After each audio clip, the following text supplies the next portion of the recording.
함께 보실 말씀 느헤미야서 8장 1절에서 9절 말씀입니다. 오늘 성전 재건에 대해서 좀 같이 나누고 싶은 말씀이 있어서 본문을 이렇게 정했습니다. 신앙 부흥에 관련된 내용입니다. 성전 재건이 끝나고 바로 이제 내적인 어떤 대각성의 제목이 시작되는 장면입니다. 자, 우리 느헤미야서 8장 1절에서 9절까지 우리 한 절씩 교독하고 9절 같이 읽겠습니다.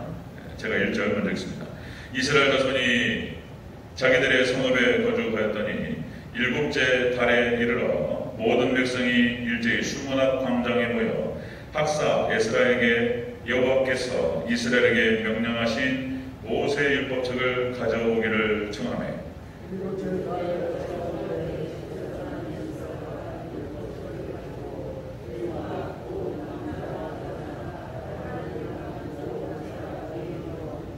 수문 앞 광장에서 새벽부터 정오까지 남자나 여자나 알아들을 만한 모든 사람 앞에서 읽음에 뭇 백성이 그 율법책에 귀를 기울였는데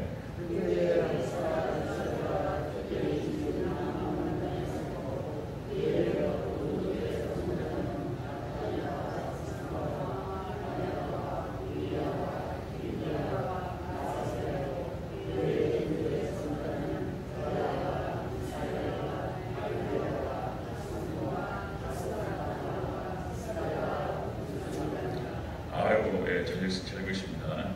자, 에스라가 그 모든 백성 위에 서서 그들 목전에 책을 펴니 책을 펼 때 모든 백성이 일어서니라.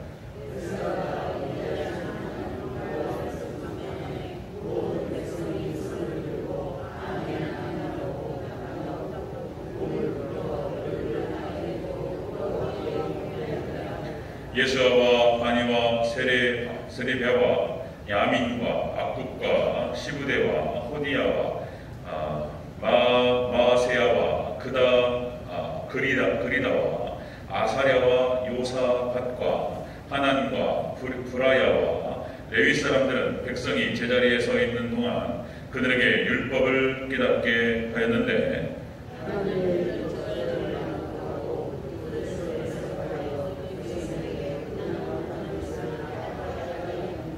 백성이 함께 했습니다. 시작. 백성이 율법의 말씀을 듣고 다 우는지라. 총독 느헤미야와 제사장 겸 학사 에스라와 백성을 가르치는 레위 사람들이 모든 백성에게 이르기를 오늘은 너희 하나님 여호와의 성일이 슬퍼하지 말며 울지 말라 하고 아멘. 네, 인사하겠습니다. 아버지 예수님, 예수님의 은혜와 평강이 넘치시기를 축원합니다.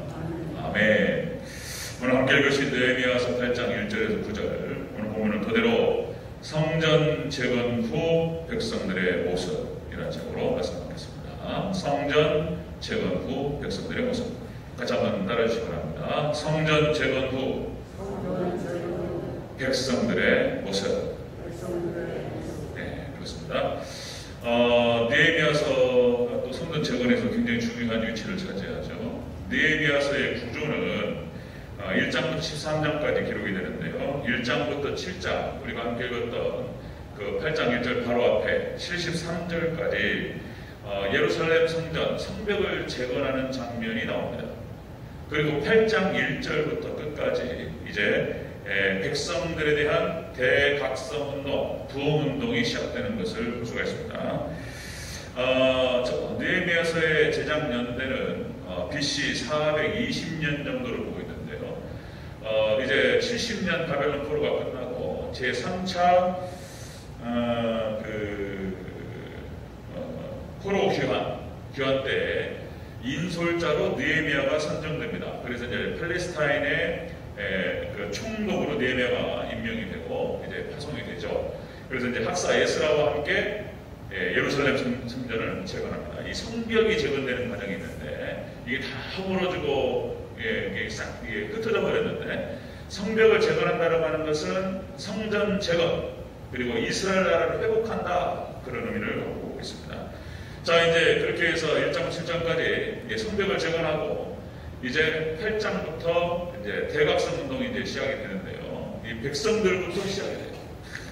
이때가 이제 초막절이었습니다. 7월 절기. 7월 절기가 이제 대속절이 7월 1일이고, 그 다음에 나팔절이 7월 1일이고, 대속절이 7월 10일이고, 그리고 이제 초막절이 7월 15일이었어요. 그래서 이제 성회부터 시작하는 거예요. 자, 그러면서 이제 이 대각성 운동이 시작됩니다. 그 내용들을 같이 한번 살펴보도록 하겠습니다. 자, 여러분들 성전 재건의 백성들의 모습. 첫 번째로, 자, 모든 백성이 모여 율법책을 청합니다. 율법책을 청했다. 이렇게 기록되어 1절을 같이 읽겠습니다. 시작. 이스라엘 자손이 자기들의 성읍에 거주하였더니 일곱째 달에 이르러 모든 백성이 일제히 수문학 광장에 모여 학사 에스라에게 여호와께서 이스라엘에게 명령하신 모세의 율법책을 가져오기를 청하매. 아멘. 모든 백성이 모여서 율법책을 가져오다 이렇게 청하기 시작해요. 말씀이에요, 말씀. 이 모든 백성들이 나타나서 말씀 앞에 나오는 것을 볼 수 있습니다. 이렇게 봐야 돼요. 자, 성전이 딱 재건되고 70년 동안 바벨론 포로로 고생하다가 이제 돌아왔어요. 돌아와가지고 이제 다시 재건하는 거예요. 다시. 그래서 딱 재건하고 이제 그 성벽을 재건하는 과정에서 너무나 힘들었습니다. 성전 재건 이거 본문에 나타나는 거예요. 보통 일이 아니었어요. 자, 여러분들 느헤미야서 5장부터 6장, 7장에 있어서 이 성전 재건을 굉장히 어마어마한 반대가 있었어요. 방해 작업이 있었고, 느헤미야를 암살하려고 하는 의도도 있었습니다. 느헤미야를 죽이면 되지 않겠냐 이런 얘기였어요. 그래서 느헤미야 5장부터 산발락부터 해가지고 도비아를 중심으로 해가지고 이런 암살 계획들이 있었고, 끊임없이 이것을 못 지켜하려고. 그러니까 성전 짓는 거 사단이 가만히 있지 않습니다. 어마어마하게 반대를 해요. 방해를 하고. 여러분들 우리 대전제일교회 성전 짓는 거 보통 일이 아니에요. 기도 없이는 못하는 줄 압니다. 우리가 좀 더, 저도 마찬가지고 기도로 힘을 내야 될 줄로 믿습니다. 성전제가 보통 일이 아니에요. 그러니까 이제 그런데 그렇게 됐음에도 불구하고 수많은 난관과 어려움들을 극복하고 52일 만에 완공을 해요. 52일 만에. 이것이 느헤미야서 6장 15절 말씀입니다. 52일 만에 완공을 하니까 깜짝 놀라요. 그리고는 포기해버려요. 모든 방해 작업들은 포기됩니다. 하나님의 뜻으로 받아들여버려요. 여러분 우리 대전제일교회가 빠른 시일 날에 이렇게 재건되기를 저희 여러분으로 축원합니다. 아멘. 50일 만에 끝나고요. 자, 여기서 이제 이스라엘 백성들이 나타나서 청했다라고 말해요. 여호와의 말씀 율법을 청했다. 이 청하다는 뜻이 아마르라는 말입니다. 아마르. 이 아마르라고 하는 말이 엄청난 얘기인데, 여러분들 하나님께서 말씀하셨다, 하나님께 어떤 말씀을 선포하셨다, 약속하셨다 하실 때 아마르라는 표현을 써요. 하나님 표현에서 봤을 때는 절대적인 말인 거예요. 아마르, 하나님 말씀이라는 뜻이에요. 근데 이스라엘 백성들 입장에서 봤을 때 이 요청하다 이것이 말하다, 그 다음에 요청하다 이런 뜻인데, 그냥 적당히 말하는 것이 아니에요. 간곡하게 이 아마르라는 표현이 쓰였다는 거예요. 간곡하게 하나님의 율법책을 우리에게 들려주시옵소서. 하나님 말씀 앞에 서는 거예요. 이걸 말하는 거예요. 지금 이걸 말한다. 자, 다시 말씀드리면 율법책은 모세오경을 말하는 것입니다. 모세오경. 여러분들 하나님께서 놀라운 구속의 역사를 아담과 하와 때부터 시작을 하세요. 구속의 역사는 아담과 하와 때부터 시작됩니다. 에덴 동산에서 쫓겨난 이후부터 하나님의 구속의 역사는 시작됩니다. 그러니까 이제 그 짐승 가죽 옷으로 그들의 치부를 가려주시고, 어떤 형태로 그 구속의 역사가 이루어질 것인지 거기 힌트를 딱 주셨어요. 예수님인 거예요, 예수님. 자, 이렇게 이제 구체적으로 이제 창세기 12장에서 아브라함을 하나님께 부르셔서 구속의 역사가 시작됩니다. 자, 창세기 12장 1절부터 3절까지. 자, 너는 본토 친척 아비 집을 떠나 내가 너에게 지시할 땅으로 가라. 어디로 갈지 모르고 아브라함이 순종하여 따라옵니다. 보통 믿음이 아닌 거예요. 그때 자체도. 그리고 이제 하나님께서 말씀하세요. 뭐라고 하냐면 너로 말미암아 천하 만민이 복을 받으리라. 그러니까 이미 창세기 12장 1절에서 3절에서 다 얘기가 나와버려요. 너로 말미암아 모든 천하 만민이 복을 받으리라. 이렇게 돼요. 그러니까 이 아브라함의 그 약속과 아브라함에게 하나님께서 약속하신 그 내용 안에 구속의 역사가 진행이 돼요. 내용이 담겨 있습니다. 구속사가. 자, 이렇게 해서 이제 창세기 15장에서는 구체적으로 나타나요. 좀 더 구체적으로. 횃불 언약을 통해서 하나님께서 어떻게 하실 것인지, 너의 자손들이 애굽으로 가게 될 것이고, 그리고 400년 만에 돌아오리라. 그리고 이제 아직까지 거기에 가나안 족속들이 타락하지 않았기 때문에 좀 더 늦춰질 것까지도 다 얘기가 나와요. 창세기 15장에서. 자, 그 다음에 하나님께서 그대로 진행을 하셨어요. 이스라엘 백성들이 이제 출애굽을 하고 40년 동안 광야를 방황하다가 모세의 인도 아래 가나안 땅까지 들어갑니다. 그리고 신명기 말씀을 통해서 이렇게 말씀하셨어요. 자, 신명기, 하나님을 잘 숨겨라. 말씀에 순종하면 너희가 복을 받을 것이고, 그리고 불순종하면 저주를 받으리라. 그리고 너희가 그 가나안 땅에 들어가서 그 핵심령이 무엇이었냐면 열방의 빛이 되라, 이런 뜻이었습니다. 열방의 빛. 그래서 이것을 통해 우리가 알 수 있는 것은, 우리 하나님 백성들에게 하나님께서 놀라운 축복을 주셔요. 지혜도 주시고 물질도 주시고 자녀의 축복도 주시고 다 주셔요. 그 모든 축복의 그 본질의 그 의미는 뭐냐면 열방의 빛이 되는 거예요. 그러니까 전도와 선교의 사명을 말하는 것입니다. 전도와 선교의 사명, 열방의 빛. 자, 여러분들, 이것이 진행이 안 되면 안 되는 거예요. 그래서 우리 대전자에게는 철저하게 영혼 구원을 위해서 집중적으로 그렇게 사역에 감당하는 저와 여러분 되시기를 축원합니다. 그러면 그 축복이 더해가는 거예요. 이제 하나 주시는 겁니다. 자, 그런데 이스라엘 백성들이 그 약속의 말씀을 제대로 이해하지 못하고 방황해요.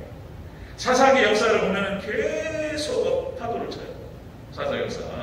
그러다가 결국은 사사기 말쯤에서 열왕기가 시작될 때 결정적인 실수를 하게 됩니다.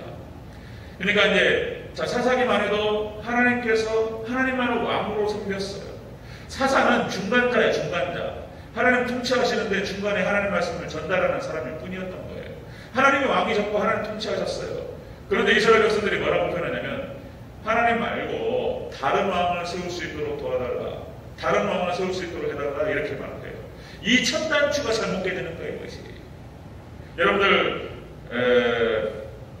사무엘상 8장입니다. 사무엘상 8장 1절에 9절 말씀에서, 자, 이스라엘이 왕을 요구해요. 그러니까 사무엘이 너무나 섭섭했어요, 사무엘이. 네? 사무엘이 너무 섭섭했어요. 근데 하나님께 사무엘에게 찾아오셔서 하시는 말씀이 이런 말씀이었습니다. 사무엘상 8장 1절 9절. 이스라엘의 왕 요구에 대한 하나님의 응답이었어요, 응답. 이 응답 안에 이스라엘 역사에 대한 결국이 어떻게 될 것인가 다 들어있어요. 앞에서 다 말씀하십니다. 하나님 방식은 연역법이에요, 연역법. 결론을 말씀하시고 진행돼요. 연역법. 귀납법은 뭐라고 하다가 마지막에 결론이 끝이 이제 끝에 있는 것이 귀납법이고, 연역법은 결론부터 얘기하고 이유를 설명하는 거예요. 자, 여러분들, 사무엘상 8장 1절에서 9절 뭐라고 말씀하시냐면 7절에서 하나님께서 니네가 나를 버렸다, 이렇게 말씀하세요. 사무엘에게 뭐라고 말씀하시냐면 너를 버린 것이 아니고 나를 버린 것이다. 하나님 섭섭해 하시면서 나를 버린 것이다.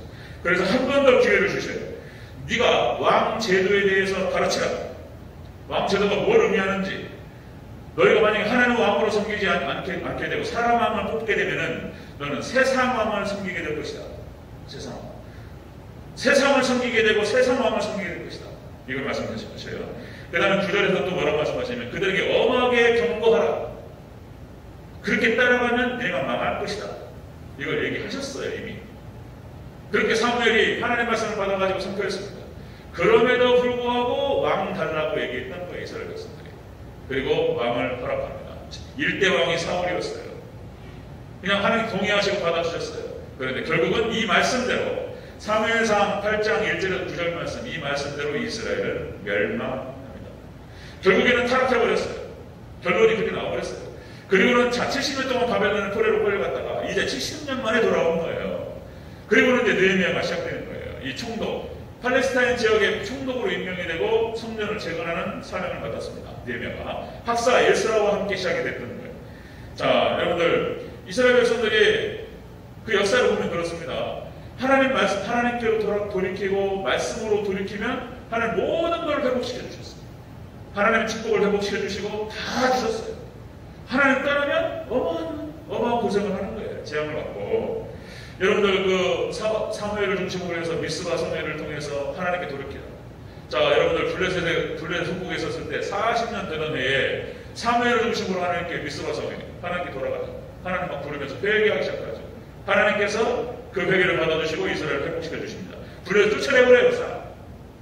그리고 사무엘이 사사로 있었던 그 40년 동안 블레셋 돼가지고 이방 족속들이 한 번도 침략을 못해요.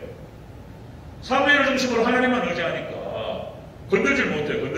하나님 다 지켜주십니다. 여러분, 우리가 하나님만을 찾고 하나님만 의지하면 다른 외세와 사단이 역사하지 못할 줄로 믿습니다. 못 건드려요. 자, 여러분들, 11개 요시야, 여호사밧, 히스기야를 중심으로 해서 이들도 마찬가지예요. 철저히 성전, 그러니까 성전을, 우리 마음의 성전을 재건하는 거예요. 신앙을 회복하는 거예요. 철저히 하나님께로 돌이키라. 그 성전 재건에 가장 먼저 첫 번째 들어가는 게 뭐냐면 율법책을 다시 읽는 거예요. 하나님의 약속의 말씀을 다시 읽기 시작하면서 말씀으로 돌이키는 거예요. 그 첫 번째 단계가 유월절을 회복하는 거예요. 유월절. 예수님 신앙을 회복하고 말씀 율법책을 읽기 시작하면서 그들은 회복되기 시작합니다. 말씀으로 돌이키는 거예요. 그것도 2000년 역사 가운데에서 모든 부흥운동과 영적 대각성 운동에 있어서 첫 번째 말씀으로 돌이키는 거예요. 그런데 오늘 느헤미야를 통해서 자, 이스라엘 성들이 재건되고 첫 번째 한 게 뭐였냐면 이스라엘 백성들이 말씀으로 나왔다는 거예요. 말씀. 놀랍습니다. 말씀으로. 자, 성전 재건 후 백성들의 모습이 이제 반성하면서 회개하면서 말씀 앞에 나옵니다. 자, 두 번째 보겠습니다. 두 번째, 성전 재건 후 백성들의 모습. 두 번째로 말씀을 일어서서 맞이합니다. 말씀이 딱 펼쳐지니까 백성들이 쫙 일어나요. 자, 우리 4절 5절 웜에 4절 길어서 5절만 읽겠습니다. 5절 있습니다. 5절 시작. 에스라가 모든 백성 위에 서서 그들의 목전에 책을 펴니 책을 펼 때에 모든 백성이 일어서리라. 아멘. 자, 모든 율법책을 딱 펴는 순간 이스라엘 백성들이 쫙 기립합니다. 쫙 일어서요. 이건 무엇을 의미하냐면 말씀 앞에 경의를 표하는 거예요. 이제 정신 재정신 차리는 거예요. 이제. 그렇게 말씀을 떠나고 하나님 말씀을 터부시하고 아무렇게 않게 치고받아 말씀을 딱 펴는 순간 이스라엘 백성들이 쭉 기립하는 거예요. 여러분들 말씀 앞에 경의를 표하시기를 주 여러분으로 축원합니다. 경의를 표. 에스라 앞에 경의를 표하는 게 아니에요. 하나님의 율법책 앞에 하나님 말씀 앞에 경의를 표하는 거예요. 일어서는 거예요. 여기서 일어선다라고 하는 것이 이 의미가 이제 어느 뜻이 일어선 이게 위치하다 어떤 자세를 취하다 하나님 앞에 서다 이런 뜻이 있어요. 하나님 앞에 서다. 경외심을 가지고 그러니까 경외심이 하나님을 경외하는 거예요. 경외심을 가지고 하나님 앞에 경의를 표하는 거예요. 일어서서 그런 장면을 나타납니다. 여러분들 하나님께 이렇게 표현하세요. 자, 경외하라. 하나님을 경외하라 이렇게 표현하는데 또다시 창세기 22장 12절에서 아브라함이 이삭을 바칠 때 하나님께 그렇게 말씀하세요. 자, 그 아이에게 네 손을 대지 말라. 네가 네 아들 독자까지 내게 아끼지 아니하였으니 내가 이제 네가 하나님을 경외하는 줄 알았더라. 아브라함은 하나님께 독자 이삭을 번제로 바치라는 말씀 앞에 그 저녁에 잠을 못 잤을 거예요. 바로 아침에 새벽에 동 트자마자 바로 일어나가지고 그 말씀에 순종합니다. 그렇죠? 그런 순종의 형태로 하나님께 대한 하나님을 경외하고 하나님 말씀에 대한 경의를 표현했어요. 순종을 통해서. 아브라함은 그런 형태로 표현했던 거예요. 경의를 표출했다. 그리고 신명기 28장, 58장, 신명기 28장 말씀에 순종해보 그리고 불순종의 저주 이렇게 말씀하시면서 자 58절에 이렇게 기록됩니다. 58절 네 하나님 여호와라 하는 영화롭고 두려운 이름을 경외하지 아니하며 하나님의 이름을 경외하지 아니하며 어떤 일이 벌어지느냐 자 여호와께서 네 재앙과 네 자손의 재앙을 극렬하게 하시리니 그 재앙이 크고 오래고 자 그 질병이 중하고 오래될 것이다. 여러분들 지금 코로나가 어렵고 복잡합니다. 여기서 우리가 할 수 있는 게 뭐냐면 하나님을 경외하고 경외심을 가지고 하나님께 나아갈 때 이것이 끝나는 거예요. 이렇지 않으면 안 끝난다는 거예요. 그러니까 지켜볼 일인데 이게 지금 여러분들 우리가 하나님 지금 코로나로 하나님께서 지금 경고하시는 거예요.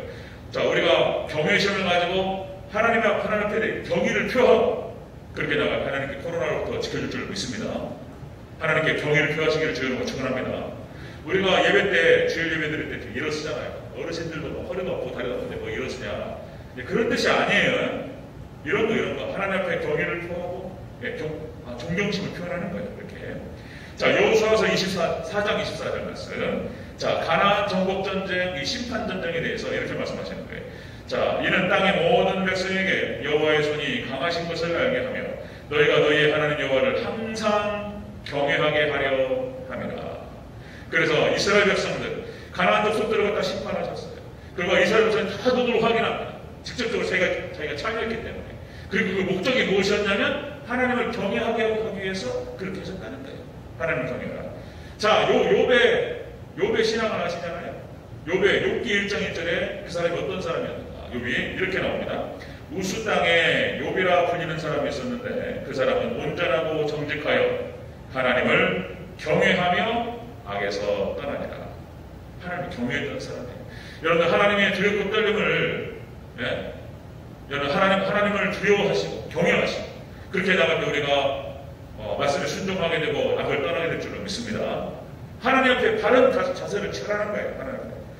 여러분들 세상 법정도 마찬가지죠. 세상에서도 저는 법정을 한 번도 안 와봤어요. 한 번도 안 왔는데 TV에서도 보고 영화에서도 보잖아요. 그러니까 이제 다 여기 앉아 있어요. 여기 이제 피고석이 있고 검사석이 있고 막 이렇게 딱 있는데 판사가 딱 들어오잖아요. 그러면 결인 하잖아요. 그죠? 뭐 판사가 뭐라고 여기 앉아 있는 모든 사람들이 검사부터 변호사부터 해가지고 다 이러고 있어요. 판사가 쫙 앉고 들어와서 딱 앉으면 그렇게 앉는 거예요. 자, 이것은 어떤 판사 개인을 위한 것이 아니고 우리나라도 법치주의 국가잖아요. 이게 법이라고 하는 것에 대한 존중인 거예요. 그걸 표현하는 거예요. 법에 대해서. 자, 그 다음에 또 여러분들 각 분야별로 어떤 일가를 이룬 사람들이 있죠. 달인의 경제에 올랐다거나 어떤 경제에 올랐던 사람들이 있으면 거기에 대해서 우리가 예우하죠. 존중합니다. 그죠? 그러니까 우리 박수를 쳐주죠. 그 한 분야에서 1등이 최고. 그럼 박수 쳐주는 거예요. 그런 말 하죠. 자, 그럼 여러분들 가끔가다 저 노래를 좋아해서 저도 성악을 몇 번 했어요. 했으면 잘했을까 모르겠는데 어쨌든 간에 노래 좋아하고 파바로티, 플라스도 도밍고, 호세 카레라스 많이 들었어요. 많이 듣고. 그리고 또 누굽니까? 제가 이제 또 한번 불러드렸던 거 여러분들 안드레아 보첼리라고 시각장애인인데 소리가 얼마나 좋은지 기가 막힙니다. 그럼 이제 그런 어떤 성악가들이 이게 음악이라고 하는 것이 사람 감정에 끼치는 영향이 마음에 끼치는 영향이 크죠. 이것도 이제 예술이죠. 어떤 경지에 오른 사람들 소리에 있어서 쫙 하면은 기립박수를 해요. 기립박수. 감동이 돼가지고 그런 모습들. 노벨상도 마찬가지죠. 그러니까 이제 그 노벨이라고 하는 사람이 스웨덴 사람이 자기 재산을 갖다가 다이너마이트를 만들어가지고 그것이 사람을 해치는 일이 돼버렸으니까 그 이익금을 잘해가지고 이제 뭡니까 사람에게 상을 주라 이렇게 부탁하고 줬다는 거잖아요. 근데 그 사람을 엄살하는 것이 너무나 엄격했기 때문에 노벨상이 최고의 권위가 되어버렸어요. 그러니까 이제 6개 분야의 노벨상을 주는데 물리학, 화학, 문학, 그 다음에 경제학, 생리학 이 5개 분야는 스웨덴의 스톡홀름 콘서트홀에서 수여를 한다는 거예요. 근데 평화상, 6번째 평화상은 노르웨이에서 수상을 한답니다. 노르웨이에서 노르웨이 오슬로 노벨평화센터 오슬로 시청 앞에서 시상식을 한답니다. 여러분들 우리 김대중 대통령 이제 노벨 평화상을 받았을 때 그 장면들을 보면 입장에서 우리나라 대통령이 그 유수의 그 인사들을 쫙 앞에서 딱 대통령 김대중 대통령이 딱 그런 입장하는 순간 기립을 하잖아요. 박수를 쫙 치는데 그죠? 잘한 건 잘했다고 인정해주면 좋죠. 또 제가 김대중 대통령 얘기했다고 또 기분 나쁘시는 거랑 박정희 대통령은 잘한 건 잘한 거고 그죠? 그러니까 제가 말씀드리면 기립을 해가지고 자, 사람한테도 사람이 잘하는 우리가 인정도 해주고 박수도 쳐주는 건데 하나님 앞에 나올 때에 경의를 표한다는 것은 지극히 당연하다. 그러니까 마음의 중심에서부터 여러분들 예배 때 그냥 형식적인 것이 아니라 마음을 담아서 하나님께 경의를 표하시기를 축원합니다. 아멘. 그렇게 해서 주일날 쭉 일어나서 하나님 찬양하고 그런 거죠. 자, 성전 재건 후에 백성들의 모습이 이랬다는 거예요. 성벽이 재건이 되고 예루살렘 성벽이 쫙 둘러싸여 있고, 그리고 이제 하나님의 예배를 드리는 거예요. 쫙 일어나서 예배를 드립니다. 자, 말씀 앞에 나와갖고, 그리고 말씀이 펼쳐지는 순간 일제히 일어나서 말씀 앞에 경의를 표하는 모습을 볼 수가 있습니다. 자, 세 번째 보겠습니다. 세 번째, 성전 재건 후 백성들의 모습. 그 다음에 얼굴을 땅에 대고 여호와께 경배합니다. 자, 6절을 가지겠습니다. 6절. 시작. 에스라가 위대하신 하나님 여호와를 송축하며 모든 백성이 손을 들고 아멘 아멘 하고 응답하고 몸을 굽혀 얼굴을 땅에 대고 여호와께 경배하니라. 아멘. 얼굴을 땅에 대고 여호와께 경배한다. 그러니까 하나님을 경배하는 거예요. 말씀이 딱 펼쳐지고 다 일어나서 그 말씀을 맞이하고, 그리고 박사 예서를 통해서 말씀이 선포되니까 드리는 거예요. 여기서 경배했다라고 하는 것은 다른 말로 표현해서 예배라고 말을 바꿀 수도 있는 거예요. 하나님 경배하고 예배하는 걸 쫙 엎드려서. 이 경배라고 하는 말은 몸을 굽히다 그런 뜻입니다. 몸을 굽히다, 그 다음에 절하다. 여러분들 몸을 굽혀서 하나님께 완전히 엎드려서 하나님께 경배하고 예배드리시기를 주의 이름으로 축원합니다. 지금 이 의자문화가 안 좋다는 거예요. 여러 가지 말을 많이 해요. 근데 지금 이제 뭐 바꿀 수가 없어요. 바닥에서 무릎 꿇고 이게 너무 힘들죠. 쫙 엎드려서 하나님께 경배하고 예배드립니다. 자, 이렇게 해서 이제 말씀이 선포됩니다. 하나님께 예배가 시작되고, 그죠? 말씀이 선포되고, 그리고 말씀이 쫙 선포되니까 그 말씀이 들어가기 시작합니다. 그리고 깨닫기 시작해요. 그리고 이스라엘 백성들이 울기 시작합니다. 자신이 어떻게 잘못됐는지, 어디서부터 틀어졌는지 깨닫기 시작하죠. 자, 우리 8절 구절을 같이 한번 읽겠습니다. 8절 구절 시작. 하나님의 율법책을 낭독하고 그 뜻을 해석하여 백성에게 그 낭독하는 것을 다 깨닫게 하니 백성이 율법의 말씀을 듣고 다 옳은 자. 아멘. 울기 시작합니다. 회개가 일어나기 시작합니다. 성령님께서 감동하기 시작하신 거예요. 여러분들, 우리는 마음을 다해서 하나님께 경배하고 하나님께 예배해야 될 줄로 믿습니다. 하나님께 경배하라, 그런 뜻이에요. 자, 출애굽기 12장 27절에서 이렇게 표현됩니다. 자, 여러분들, 유월절, 여호와의 유월절 제사라. 자, 여호와께서 애굽 사람에게 재앙을 내리실 때에 애굽에 있는 이스라엘 자손의 집을 넘어사 우리의 집을 구원하셨느니라 하라 하며 백성이 머리 숙여 경배하니라. 모세를 통해서 유월절 제사에 대해서 얘기가 나오고, 그리고 유월절에 대해서 의미가 나오고, 그리고 선포됐더니 이스라엘 백성들이 머리를 숙여 경배했다. 그죠? 시편 45편 11절 말씀. 자, 그는 네 주인이라. 하나님께서 우리의 주인이신 줄 믿습니다. 우리의 주인이시고 너는 그를 경배할지니라. 하나님께 예배하는 거예요. 또다시 야곱이 히브리서 11장 21절. 믿음으로 야곱은 죽을 때 요셉의 가가들에게 축복하고 그 지팡이 머리에 의지하여 경배하였으며, 죽을 때까지 야곱이 하나님만을 경배했다는 거예요. 인생의 파란만장한 여러 가지 시행착오를 겪고 수많은 아픔들을 겪고 이제 다 알아요. 그리고 죽을 때까지 하나님만을 경배했다, 이렇게 기록됐죠. 자, 여러분들, 우리가 천국 가서 하게 될 것은 예배인 줄로 믿습니다. 우리가 요한계시록 4장 5장에서 천국을 봐버렸어요. 요한이 천국 가서 보니까 다 예배드라는 거예요. 예배. 우리가 가서 먹고 마시고 이런 것이 아니고 하나님께 경배하고 예배드릴 줄로 믿습니다. 그 은혜와 그 기쁨은 이런 말할 수가 없다는 거예요. 예.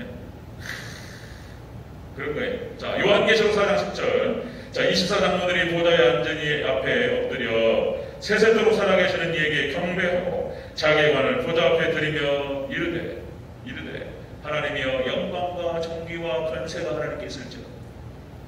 모든 거 하나님께 드리면서 하나님께 경배해요.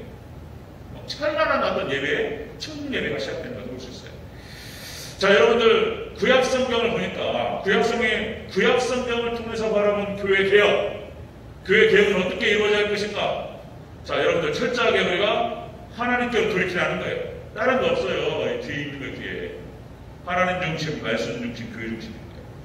구약 성경 전체를 통해서 봤을 때 우리가 교회가 개혁되는 방식이 무엇이고 우리의 심령의 성전이 회복되는 것이 어떤 거냐? 하나님께로 돌이키는 거예요. 하나님께로. 이스라엘 백성들이 지금 느헤미야서에서 말하는 얘기하는 것처럼 말씀으로 돌이키는 거예요. 그런 정신과 마음이 사라져버렸는데 말씀을 떠나버렸어요. 그래서 포로로 끌려가지고 그 고생을 했단 말이에요. 이제 다시 돌아와서 회복시켜주시는데 어떻게 회복되냔 말이에요. 하나님 중심의 신앙인 거예요. 하나님께로 돌이키고 말씀으로 돌이키시기를 주의 이름으로 축원합니다. 그거예요. 그리고 신앙 공동체의 회복인 거예요. 이것이 하나님께로 돌이키고 말씀으로 돌이킨다.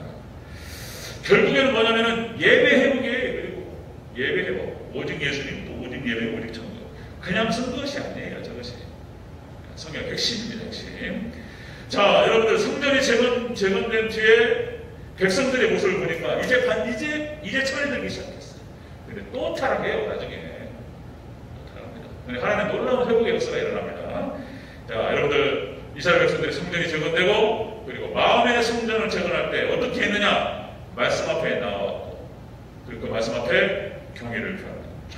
일어서서 그리고 말씀이 선포될 때 그 말씀을 들고 여러분들 그런 제가 지금 오늘 함께 나눴던 느헤미야서 8장 1절에서 9절 이 말씀을 늘 생각하시면서 우리 예배 드릴 때 마음의 중심을 담아서 하나님께 경의를 표하시기 바랍니다. 아멘. 일어나서 정체이 중요해요. 이 말씀이 들어가야 돼요. 말씀이. 왜 우리가 왜 일어나야 되느냐? 왜 엎드려야 되느냐? 이런 거. 하나님 말씀에 하나님 앞에 말씀 앞에 정확한 자세입니다. 그것이 그렇게 할 때 그것이 하나님께 대한 바른 자세라는 거예요. 그때 하나님께 우리를 받으시고 우리 예배를 받으실 줄 믿습니다. 하나님 받으시는 우리 대전교회 성도님들 되시기를 제가 축원합니다. 아멘. 기도하겠습니다.